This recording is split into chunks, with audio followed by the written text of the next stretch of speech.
인간들은 늘 종말을 생각을 합니다. 이 종말에 대한 사람들의 생각 가운데 극단적인 생각들이 있습니다. 한쪽에서는 아예 종말은 없다 이렇게 생각하면서 종말과 아무 상관없이 인생을 살아가는 사람들이 있습니다. 그러나 우리가 명심해야 될 사실은 각 개인, 한 인간도 반드시 개인적인 종말, 죽음이 있듯이 우주적인 종말은 반드시 있다라고 성경은 말씀하고 있는 것입니다. 반면에 또 한쪽에서는 종말을 너무너무 무서워하고 두려워하는 사람들이 있습니다. 그래서 이 사람들은 결국은 모든 걸 다 그만두게 되죠. 학교도 그만두고 직장도 그만두고 장사하는 것도 또 사업하는 것도 다 그만두고 잘못된 종말론자들을 따라다니다가 결국은 폐가 망신하는 사람들이 많이 있습니다. 오늘 예수님을 믿는 성도들은 죽음을 두려워할 필요가 없죠. 왜냐하면 죽음은 끝이 아니라 천국으로 통하는 문이기 때문입니다. 그렇다면 예수님을 믿는 성도들은 개인적인 종말, 죽음을 두려워하지 않듯이 우주적인 종말도 두려워할 필요가 없는 것입니다. 우리 인간들을 볼 때도 이 부모가 어떻게 해서든지 자기 자식을 보호하려고 하지 않습니까? 그렇다면 우리의 아버지 되시는 하나님께서 우리를 그냥 종말 가운데 집어넣고 우리가 완전히 멸망당하도록 내버려 두시지는 않을 거라는 겁니다. 언젠가 비행기가 추락해서 모든 사람들이 죽었는데 단 한 사람이 살아남은 적이 있었습니다. 그것은 아이였는데 어머니, 그 죽은 어머니 품속에서 살아있는 아이가 발견된 것이죠. 이렇게 우리 인간도 자기 자식을 아끼고 보호하는데 우리의 아버지 되시는 하나님께서 반드시 우리를 보호하시고 지켜주실 줄로 믿는 것입니다. 천국에 대한 소망이 충만한 사람은 죽음을 두려워하지 않습니다. 마찬가지로 천국에 대한 소망이 충만한 사람은 우주적인 종말을 두려워하지 않는 것입니다. 그렇다면 우리는 어떻게 종말을 예비해야 합니까? 성경적인 종말을 예비하는 성도의 자세는 무엇입니까? 저는 오늘 하나님의 인침이라는 주제로 성경적인 종말과 연결시켜 말씀을 증거하도록 하겠습니다. 첫 번째로 하나님의 인침과 관계된 재앙은 다섯 번째 나팔 재앙입니다. 하나님의 인침과 관계된 재앙이 있는데 그것은 다섯 번째 나팔 재앙입니다. 성경을 보면 요한계시록에 여러 재앙들이 나옵니다. 7가지 인재앙, 또 7가지 나팔 재앙, 그리고 7가지 대접 재앙이 나옵니다. 그 중에서 하나님의 인침과 관계되어 있는 재앙은 다섯 번째 나팔 재앙이죠. 요한계시록 9장 1절 말씀을 보세요. 다섯째 천사가 나팔을 불매 하늘에서 떨어진 별 하나가 무저갱의 열쇠를 받았죠. 이 다섯 번째 나팔, 이것은 다섯 번째 나팔 재앙을 가리키는 것입니다. 다섯 번째 나팔 재앙은 먼저 하늘에서 떨어진 별 하나가 무저갱을 엽니다. 그리고 그 무저갱 가운데 연기로 캄캄해지죠. 그 연기 가운데 황충이 나와서 이마에 하나님의 인 받지 아니한 자들을 해친다고 계시록 9장 4절에 말씀하고 있습니다. 계시록 9장 4절 말씀 보세요. 땅의 풀이나 푸른 것이나 각종 수목은 해하지 말고 오직 이마에 하나님의 인 맞지 아니한 사람들만 해하라, 이렇게 말씀하고 있죠. 우리는 여기서 중요한 교훈을 발견할 수가 있습니다. 하나님의 인침을 받지 아니한 사람들만 다섯 번째 나팔 재앙을 받게 되는 거죠. 그러므로 하나님의 인치는 역사는 다섯 번째 나팔 재앙 전에 이미 이루어진다는 것을 알려주는 거죠. 다섯 번째 나팔 재앙 전에 하나님의 인치는 역사가 있는 것입니다. 이것은 우리에게 너무나 소망적인 말씀이 됩니다. 하나님께서는 우리를 무작정 재앙 속에 집어넣는 분이 아닙니다. 다섯 번째 나팔 재앙을 당하기 전에 하나님의 인을 쳐서 재앙을 받지 않도록 보호해 주신다는 소망적인 말씀이죠. 요한계시록 7장 3절에도 같은 말씀이 기록되어 있습니다. 우리가 우리 하나님의 종들의 이마에 인치기까지 땅이나 바다나 나무나 해하지 말라. 땅이나 바다나 나무나 해치지 말래요. 언제까지? 우리가 우리 하나님의 종들의 이마에 인치기까지. 이 말씀 역시 하나님께서 인침의 역사를 하신 다음에 해치는 재앙이 도래한다라고 말씀하고 있는 것입니다. 여기 땅과 바다는 지구를 구성하고 있는 가장 큰 요소들이죠. 이것을 통해서 하나님의 재앙이 전 지구에 도래한다는 것을 우리에게 알려주는 말씀입니다. 큰 두 번째로 하나님의 인침을 받지 않으면 5개월 황충 재앙을 받습니다.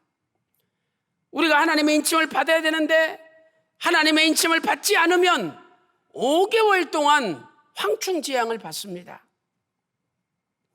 계시록 9장 5절 말씀 보세요.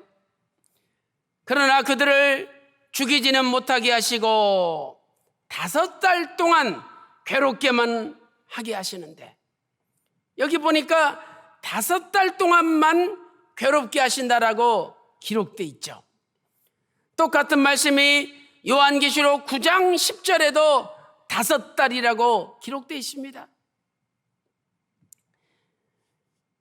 5개월 황충 재앙, 이것은 우리에게 무엇을 가르쳐 줍니까? 다섯 번째 나팔 재앙이 아무리 극심하다 할지라도 그 기간이 제한되어 있는 환난이라는 거죠. 5개월에 불과한 환난이라는 것입니다. 예수님께서는 마태복음 24장 37절에서 39절에 인자의 임함은 노아 때랑 같다라고 말씀하셨죠. 노아 때도 150일 동안 물이 창일하였다라고 창세기 7장 24절에 말씀하고 있죠. 이 150일은 정확하게 5개월입니다. 한 달이 30일인 달력으로 계산하면 정확하게 5개월 동안 물이 창일했던 것입니다. 어떤 분은 이렇게 이야기를 합니다.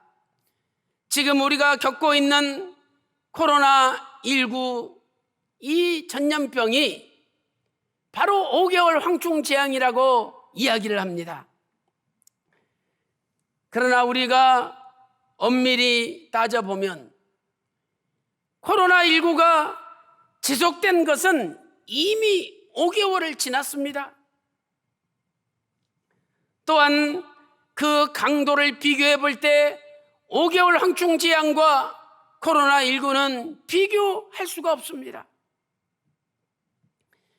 계시록 9장 6절 말씀 보세요. 5개월 황충재앙이 얼마나 무시무시하고 무서운 재앙이라는 것을 알려주고 있죠. 계시록 9장 6절 말씀 보니까 그날에 사람들이 죽기를 구하여도 얻지 못하고 죽고 싶으나 죽음이 저희를 피하리로다라고 말씀하고 있습니다. 너무너무 5개월 황충재앙이 고통스러워서 차라리 사람들이 차라리 죽는 게 낫겠다 이러면서 사람들이 죽으려고 하지만 죽음이 또 피하여 간다라고 말씀하고 있습니다. 오늘날 우리가 코로나19로 극심한 어려움을 겪고 있지만 그러나 모든 사람들이 차라리 죽어버려야 되겠다 이렇게 생각할 정도는 아니지 않습니까?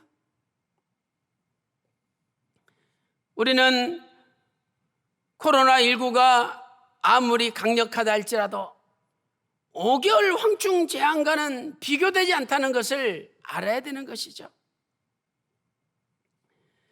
이렇게 극심한 고통의 시간을 앞두고 하나님은 자기 자녀들을 그냥 버려두는 것이 아니라 반드시 하나님의 인을 쳐서 재앙 가운데 살아남을 수 있도록 보호해 주시는 것입니다. 큰 세 번째, 하나님의 인침의 장소는 이마입니다. 하나님께서 이마에 하나님의 인을 쳐주십니다. 계시록 9장 4절 하반절 말씀 보니까 이마에 하나님의 인 맞지 아니한 사람들만 해하라. 이마에 하나님의 인을 쳐주시죠. 계시록 7장 3절에도 우리가 우리 하나님의 종들의 이마에 인치기까지 분명히 이마에 인을 쳐주십니다. 그러므로 성도는 종말에 이마에 하나님의 인침을 받아야 됩니다. 왜 하나님께서 우리 몸에 다른 부분이 있는데 하필 이마에 인을 칠까요? 첫째로 이마는 사상과 이념을 대표하는 곳입니다. 이마는 우리 머리의 앞부분이죠. 그래서 사상과 이념을 대표하는 곳입니다. 에스겔 선지자 시대에 이스라엘 백성들의 사상과 이념이 불신앙으로 가득 차 있었습니다. 하나님께서 에스겔 3장 7절 말씀 보니까 이스라엘 백성들의 이마가 굳고 마음이 강팍하여 하나님 말씀을 받지 않는다라고 에스겔 3장 7절에 말씀하고 있습니다. 하나님의 생각이 아니라 자신의 인간적인 사상과 이념으로 똘똘 뭉쳐 있어서 하나님 말씀을 듣지 않는 이스라엘의 백성들의 상태를 이마가 굳고 마음이 강팍하다 이렇게 표현했던 것입니다. 반면에 에스겔 선지자는 하나님의 말씀으로 충만하였습니다. 하나님 말씀의 사상과 하나님 말씀의 이념으로 가득 차 있었습니다. 이러한 상태를 어떻게 표현하고 있습니까? 에스겔서 3장 9절 말씀 보니까 에스겔 선지자야 네 이마로 화석보다 더 굳은 금광석 같아. 네 이마로 화석보다 더 굳은 금강석 같게 만들겠다고 하나님께서 말씀하셨습니다. 에스겔 3장 9절에 화석, 히브리어로 초르라는 단어죠. 이것은 부싯돌, 차돌을 가리킵니다. 부싯돌, 차돌도 단단하죠. 그런데 금강석은 더 단단합니다. 금강석은 히브리어 샤미르로, 이 샤미르는 다이아몬드를 가리키죠. 다이아몬드가 부싯돌이나 차돌보다 엄청나게 강합니다. 아무리 부싯돌이 강해도 다이아몬드 부딪히면 다 박살나고 깨지는 것이죠. 이것은 오늘날 우리에게 무엇을 가르쳐주고 있습니까? 아무리 인간적인 인본주의 사상과 이념이 강하다 할지라도 하나님의 말씀의 사상과 이념을 이길 수가 없습니다. 마지막 때 하나님의 말씀이 반드시 세상의 인본주의적 사상과 이념을 물리치고 승리하는 것입니다. 사랑하는 성도 여러분, 오늘 저와 여러분이 받고 있는 구속사의 말씀은 다이아몬드 같은 말씀,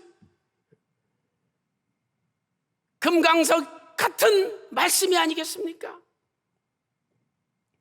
사랑하는 성도 여러분, 이 말씀으로 우리가 무장하기만 하면 어떤 인간적인 사상과 이념도 이기고 물리칠 수가 있는 것입니다. 코로나19를 맞이하여 하나님의 말씀으로 무장한 평강제일교회, 바로 금강석 같은 교회, 다이아몬드와 같은 교회인 줄로 믿습니다. 두 번째, 이마는 인격을 대표하는 곳입니다. 예를 들어서 우리가 이런 말 하죠. 누구를 만났는데 가장 짜증을 내고 신경질 부리고 못되게 합니다. 벌써 얼굴이 찌그러져 있죠. 그러면 이렇게 이야기하죠. 자네 왜 나 보면서 그렇게 이맛살을 찌푸리나? 왜 이맛살을 찌푸리나? 이렇게 이야기합니다. 그러면 이마만 찌푸러진 겁니까? 발끝부터 정수리까지 전체 마음속에 상대방이 싫으니까 이마가 찌푸러지는 거죠. 이마는 인격을 대표하는 것입니다.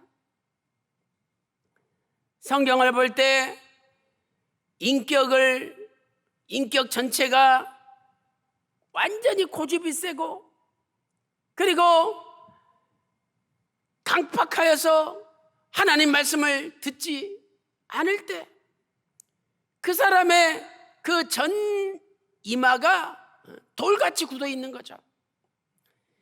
이사야 48장 4절 말씀 보세요. 이사야 48장 4절. 내가 알거니와 너는 완악하며 내 이 목에 힘줄이 무쇠라는 거예요. 무쇠, 쇠라는 거죠. 그리고 이마는 노시라. 하나님 말씀을 받아들이지 않고 완전히 굳어 있을 때 네 이마가 노시라, 이렇게 표현하고 있는 것입니다. 사랑하는 성도 여러분, 코로나19를 맞이해서 우리는 비대면 예배를 드리고 교회 나오지도 못합니다. 이제 하나님께서는 우리의 신앙이 하나님과의 1:1 관계로 하나님 기뻐하시는 신앙이 되시기를 원하십니다. 이럴 때일수록 우리는 어떻게 살아야 됩니까? 우리의 이마, 우리의 전인격이 불신과 불신앙과 세상 생각으로 가득 차 있어서는 안 됩니다. 이럴 때일수록 우리의 이마뿐만 아니라 전인격이 하나님의 구속사 말씀으로 철저하게 무장해서 하나님께서 야 누구야, 네 이마는 다이아몬드구나, 네 이마는 금강석이구나, 이렇게 인정받아야 됩니다. 사랑하는 성도 여러분, 전 세계 평강의 권속들 향하여 하나님께서 네 이마는 말씀으로 충만한 금강석 같구나, 다이아몬드 같구나 인정하시는 놀라운 역사가 일어나시기를 주님의 이름으로 축원합니다. 큰 네 번째로, 성도는 하나님의 말씀으로 인침을 받습니다. 요한복음 3장 33절 말씀 보니까 그의 증거를 받는 이는 참되시다 하여 인쳤느니라. 그의 증거를 받는 이는 참되시다, 하나님을 참되시다 하여 인쳤느니라. 그의 증거는 예수님의 말씀이죠. 예수님의 말씀을 받을 때 바로 그것이 인침을 받는 겁니다. 예수님의 말씀을 받아들이는 사람은 도장이 찍혀진 사람이고, 예수님의 말씀을 받아들이지 않는 사람은 도장이 찍혀지지 않는 사람이죠. 세상에서도 도장이 찍혀지지 않는 서류는 그 가짜입니다. 인정하지도 않습니다. 우리도 하나님의 하나님의 도장이 찍혀져야만이 참 성도로 인정을 받는 것이죠. 예수님은 하나님 아버지의 인치심을 받은 자입니다. 왜 그렇습니까? 예수님이 아버지 말씀을 받았기 때문이죠. 아버지 말씀을 받았기 때문에 예수님이 인을 가지고 있는 거예요. 우리가 예수님이 아버지 말씀을 선포할 때 우리가 그 말씀을 받으면 우리도 인침받는 자가 되는 것입니다. 요한복음 6장 27절 말씀 보세요. 썩는 양식을 위하여 일하지 말고 영생하도록 있는 양식을 위하여 일하라. 이 양식은 인자가 너희에게 주리니 인자는 아버지 하나님의 인치신 자니라. 요한복음 6장 27절에 말씀하고 있습니다. 그러므로 예수님께서 주시는 말씀, 영생하도록 있는 양식을 받는 자가 하나님의 인침을 받는 자가 되는 거죠. 코로나19로 인하여 교회를 떠나는 사람들이 많이 생기고 있습니다. 앞으로 코로나19보다 더 무시무시하고 강력한 재앙이 쏟아질 때 더 많은 사람들이 교회를 떠나지 않겠습니까? 계시록 1장 3절 말씀 보니까 이 예언의 말씀을 읽는 자들과 듣는 자들과 그 안에 기록된 것을 지키는 자들이 복이 있도다. 때가 가까움이라 선포하고 있습니다. 이렇게 종말의 환난을 앞두고 우리는 하나님 말씀을 읽는 자가 되고 하나님 말씀을 듣는 자가 되고 하나님 말씀을 지키는 자들이 되어야 됩니다. 바로 그분이 환난을 이기고 통과할 수가 있습니다. 코로나19 가운데 더더욱 하나님 말씀 가까이 하시고 하나님 말씀을 읽고 하나님 말씀을 듣고 하나님 말씀을 지키는 자가 되어서 여러분들은 앞으로 어떤 환난이 닥친달지라도 반드시 뚫고 나가 승리하는 놀라운 역사가 일어나시기를 주님의 이름으로 축원합니다. 다섯 번째, 하나님의 인침을 받은 자는 반드시 보호를 받습니다. 하나님의 인침을 받은 자는 반드시 보호를 받죠. 계시록 9장 4절 하반절 말씀 보세요. 오직 이마에 하나님의 인 맞지 아니한 사람들만 해하라. 이마에 하나님의 인을 맞으면 해치지 않는다는 거죠. 지난번 54일 동안 비가 쏟아지고 수해가 있었습니다. 장마가 54일 동안 지속됐죠. 그때 그 구레에 물이 넘쳐가지고 소들이 다 물에 떠내려갔습니다. 그런데 구레에서 약 50km 떠내려가가지고 남해 바닷가의 무인도에서 소 한 마리가 발견됐어요. 그 엄청난 물 속에서도 소가 죽지 않고 50km를 떠내려가서 무인도 섬에 살아 있었던 거죠. 그래서 사람들이 소 귀 밑에 있는 그 표식을 보니까 거기 주소가 나와 있고 주인이 누구인지 나와 있잖아요. 그래가지고 다시 그 소를 배에 태워서 육지로 옮겨가지고 구레 주인을 찾아주지 않습니까? 사랑하는 성도 여러분, 아니 미물에 불과한 소도 표시가 있어서 주인에게 돌아간다면 우리가 아버지 것이다, 어린 양 예수님의 것이다라는 표식이 당연히 있어서 주인 되시는 하나님 아버지 앞에 돌아가는 것이 이치가 아니겠습니까? 소가 환난을 뚫고 주인에게 돌아갔듯이 오늘 우리 앞에 어떤 어려운 일이 닥친다 할지라도 반드시 환난을 뚫고 우리는 주인 되시는 아버지 하나님께 돌아가는 것입니다. 계시록 7장 4절 말씀 보세요. 인 도장 맞은 사람들의 수를 들으니 14만 4천이라. 14만 4천은 하나님의 인침을 받았습니다. 그리고 어디로 갔습니까? 계시록 14장 1절 말씀 보니까 시온산에 14만 4천이 어린 양과 함께 섰습니다. 도장에는 주인의 이름이 새겨져 있지 않습니까? 도장을 받았다, 주인의 이름이 새겨져 있다는 거예요.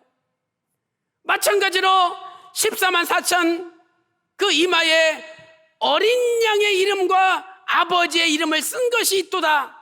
분명히 계시록 14장 1절 하반절에 말씀하고 있는 것입니다. 이것은 14만 4천이 어린 양의 소유요 아버지의 소유라는 것을 가르쳐 줍니다. 오늘 우리도 내 물건, 내 이름 써가지고 그렇게 아끼잖아요.